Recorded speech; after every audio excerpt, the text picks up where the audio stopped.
नमस्कार. टेन्शन कमी करायचं असेल तर हा व्हिडिओ नक्की पहा. देव कधीच नशीब लिहित नाही.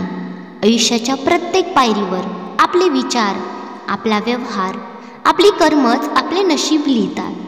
नीती योग्य असेल तर नशीब कधीच वाईट नसते. समोरची व्यक्ती आपल्यावर विश्वास ठेवते, हीच आपल्या जीवनातील सर्वात मोठी सफलता आहे. दुःख भोगणारी व्यक्ती आयुष्यात पुढे जाऊन कदाचित सुखी होईल, पण दुःख देणारी व्यक्ती आयुष्यात पुढे जाऊन कधीही सुखी होत नाही. माणुसकी मनात असते, परिस्थितीमध्ये नाही.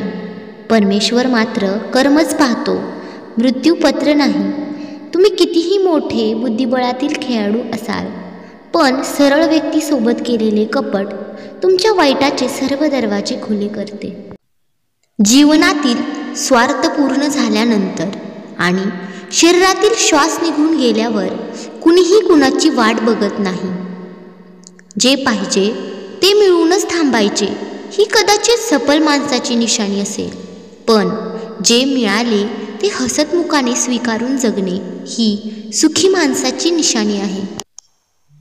ईश्वर जेव्हा देतो तेव्हा चांगलेच देतो आणि देत नाही तेव्हा अधिक चांगले मिळवण्याचा मार्ग दाखवतो. पण जेव्हा प्रतीक्षा करायला लावतो तेव्हा तो सर्वात उत्तम सर्वोत्तम फळच देतो. हे चरण फक्त मंदिरापर्यंतच घेऊन जाऊ शकतात. आचरण तर परमात्मापर्यंत घेऊन जाते. आनंद हा सारखाच असतो, परंतु त्याला शोधण्याचे मार्ग वेगळे असतात. जेव्हा नशिबाची बेरीज चुकायला लागते ना, तेव्हा आयुष्यातून माणसांची वजाबाकी सुरू होते. अपेक्षा आणि समाधान यात अंतर एवढंच की अपेक्षा माणसाला दुःखात ठेवते आणि समाधान माणसाला सुखात ठेवते. जीवन खुश राहून जगायला शिका, कारण रोज सायंकाळी फक्त सूर्यच मावळत नाही, तर आपले मौल्यवान जीवनसुद्धा कणाकणाने कमी होत जाते. तुमचं काम हीच तुमची खरी ओळख आहे, नाहीतर एकाच नावाचे लाखो लोक आहेत. स्वतःच्या अज्ञानाची जाणीव असणे हीच ज्ञानाची पहिली पायरी आहे. प्रामाणिक लोकांच्या 2 पाऊल पुढे आणि कपटी लोकांपासून 4 पावले दूर राहिलेलं बरं. जेव्हा परिस्थिती तुमची परीक्षा पाहण्याचा प्रयत्न करत असते, तेव्हा तिचा निकाल लावण्याचे सामर्थ्य तुमच्याजवळ ठेवा. भावनांच्या तव्यावर स्वार्थाची पोळी भाजून घेणारी माणसं आपली कधीच नसतात, कारण नात्यांचे पानवटे त्यांना फक्त तहान लागल्यावरच दिसतात. प्रत्येक वेळी घाव हे तुम्हाला तोडण्यासाठीच नसतात, तर कधीकधी असे घाव तुम्हाला तुमच्यात अजून सुधारणा करण्यासाठी असतात. त्याशिवाय तुमची किंमत मुळीच वाढू शकत नाही. म्हणून प्रॅक्टिकल बना. जे पण होईल ते चांगल्यासाठीच होईल. फक्त थोडा वेळ स्वतःला द्या आणि तुमच्यातील सिद्धता सिद्ध करा.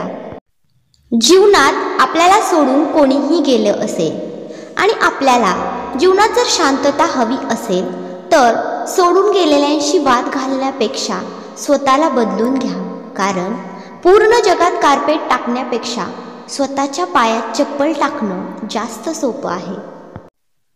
शब्द दुमदुमला तर नाद होतो, शब्दाला शब्द घासला तर वाद होतो, शब्दात शब्द खुलला तर संवाद होतो, शब्दाने शब्द फुलला तर सुसंवाद होतो. आता तुम्हीच ठरवा शब्द कसा वापरायचा. दुनियेचा एक रिवाज आहे, जोपर्यंत काम आहे तोपर्यंत नाम आहे, नाही तर लांबूनच सलाम आहे.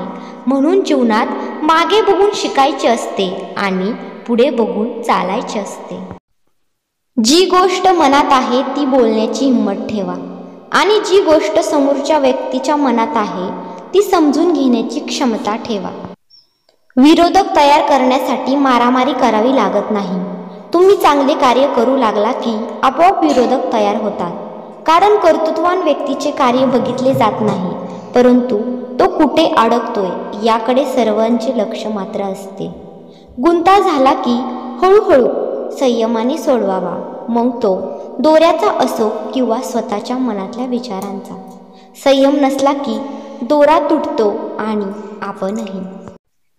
तुम्ही एकटे आहात म्हणून तुम्हाला यश मिळणार नाही अशी भीती कधीच बाळगू नका, कारण थव्याने उडणाऱ्या पक्षापेक्षा गरुडाची झेप ही नेहमीच मोठी असते. सगळेच आपल्यासाठी टाळ्या वाजवणार नाही, तर काही जण आपल्याकडे बोट दाखवतील हेही स्वीकारावं लागतं, कारण जब तक जिंदा है तब तक निंदा है.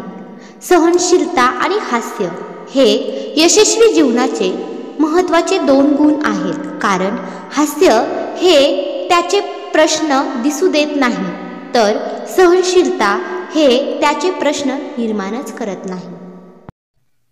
अपमान करणं स्वभावात असू शकतं, पण सन्मान करणं संस्कारात असावं लागतं.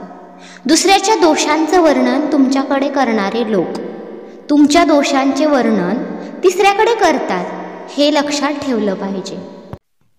आपण जर लोकांना ओळखू लागलो तर कुणीही आपलं नाही, पण आपण जर लोकांना समजून घेतलं तर सर्वजण आपले आहेत. माणसाच्या आयुष्यात येणाऱ्या प्रत्येक समस्यांची 2 कारणे असतात. एक तर त्याला नशिबापेक्षा जास्त हवं असतं आणि दुसरं म्हणजे ते वेळेच्या आधी हवं असतं. विचार करण्यात वेळ घालवण्यापेक्षा प्रयत्न करण्यात दिवस घालवा, कारण विचाराने माणूस खचतो आणि प्रयत्नाने प्रगतीच्या मार्गावर पोहोचतो. ज्यांना दुःखाची जाणीव असते त्याला सुखाची किंमतही असते, म्हणून जे दिवस आपण काढले आहेत त्याची सतत जाणीव ठेवावी. सुख ही मानसिक सवय आहे, ती लावून घेणं आपल्याच हातात आहे. तुम्ही जितके स्वतःला सुखी समजाल तितके तुम्ही सुखी राहाल. आपलं दुःख इतरांना सांगत बसू नका, ते सहन करून त्यावर मार्ग शोधण्याचा प्रयत्न करा, कारण लोकांना आपल्या दुःखात काहीही इंटरेस्ट नसतो. आयुष्यात टेन्शन घ्यायचं नसतं असं सर्वजण सांगतात, पण खरं आहे, टेन्शन आल्याशिवाय जीवन घडतं का? तरीही हे जीवन सुंदर मानून आनंदी जगायचं आणि इतरांनाही जगू द्यायचं. व्हिडिओ आवडला तर व्हिडिओला लाईक करायचं आणि माझ्या चॅनलला सबस्क्राईब करायला विसरायचं नाही. धन्यवाद.